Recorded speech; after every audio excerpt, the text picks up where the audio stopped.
I don't know if you can hear this. This was a Christmas gift from last year. It's a massager for my eyes. I'm not sure if it works that fantastically well, but what I do like is the 15 minutes or so where I just check out and it does the whole pop. It also plays some gentle music. But this video is about my experience of the Chinese healthcare. So I wanted to circle back and touch on my visit to the hospital the other day. It won't be a long video this because I am not in no way fully conversant in everything healthcare in China, so please, this is just a generalisation of my experience. So, first things first, the National Health Service in the UK needs to be protected. It is an amazing system, and we should fight to protect that because there will be people trying to tear that apart. Back to the Chinese healthcare system. So I got a little bit sick, ended up in hospital, high fever. While I was there, I was asking some questions about how the healthcare system works because that's the first time I've really had to use it. So first things first, healthcare in China is not free. You pay a social insurance, it's a bit like the national insurance in the UK, and then as you use the hospital, you pay an ongoing fee. So if you need to get a blood test, you pay for the blood test. To give you an idea, about 10%, because the social insurance that you pay through your local taxation actually pays for the other 90%. A couple other things then, there's no real GP. It's not like the UK where you go and see your doctor at the local your local doctor's office.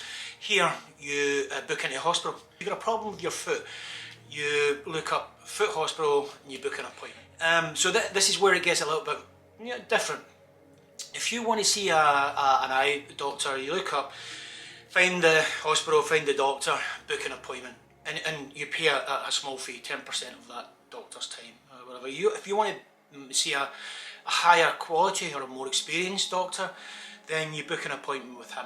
Really high end, then you can get access to that doctor, and she might be available, or he or she might be available for you to book, and it's all depending on how much you want to pay or how much you can pay.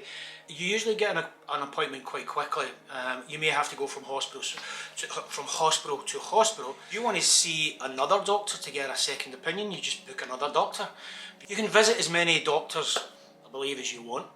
It's actually quite quick, it's quite fast, it's very efficient. And when I was there, the doctors were very kind to me, very supportive. In fact, sort of had good banter, as we say in Scotland, with one of the doctors there who was really keen to test her English. So it's a bit like booking in an MOT. You book in, and everything's done by using an app. So it's subsidised, socialised medicine, but you still pay. You do go to the payment window and pay for your blood test, your NAT test, your medicine, before you go ahead and do it. Then you do it, and then you come back in and maybe pay for your prescription, and then you go to the pharmacy, automated pharmacy, and scan and you get your medicine. So it's a little bit like that. I forgot to take my insurance card because I do have an insurance card because I pay tax here in China. But I forgot to take it, so rather than complicate it, I paid the full price. So to give you an idea of what that is, to register for your appointment, so to essentially see the doctor, I paid 70 yuan, which is about £8.50 for the appointment. If I had my insurance card, I would have paid 10 yuan, which is about £1.20. For the blood test, because I didn't have my insurance card and I paid the full amount, I paid 57 yuan. 57 yuan is about £7. If I had my insurance card, I would have paid 17 yuan, £2 sterling. So that gives you an idea of the kind of pricing structure. The other thing is you carry your own data. So as you go from doctor's appointment to doctor's appointment, you actually carry your data. That I'm presuming that they may have some of that on the system. The pharmacy is subsidised, so if you need further medicine, then you get a low cost medicine, and there was a pretty cool thing there where you scan your barcode and they would give you the medicine, like a vending machine. It was quite unusual to see.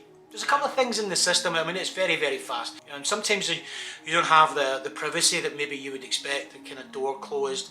When I was getting my blood test, blood taken, the door wasn't closed, and it was people were just standing there. They could see me getting my blood taken. So you could also end up choosing the wrong doctor. So if you decide you want to see a foot doctor, but actually you need to see a specialist foot doctor that specialises in ankle or something, then you may end up choosing the wrong doctor. It's a little bit like a production line approach to medicine, and if you need more and more care and stuff, then it begins to change and it becomes less production line. I believe the doctors get a lot of experience from that system. They see a lot of people. It was a good system. You know, UK system I believe to be fantastic. This is free and point of consumption. However, obviously you pay through your pay, but if you're not paying tax, you still get that healthcare. But the system here seemed to be fast, efficient, clean. So that's a quick insight into the healthcare system here. I'm sure there's much more information and people with much more knowledge than me out there, but I just wanted to come back and share that with you, because some people had asked me what the experience was like going to a hospital here in China. So there you go. As always, thank you for listening to me. Subscribe. Take care. Peace out.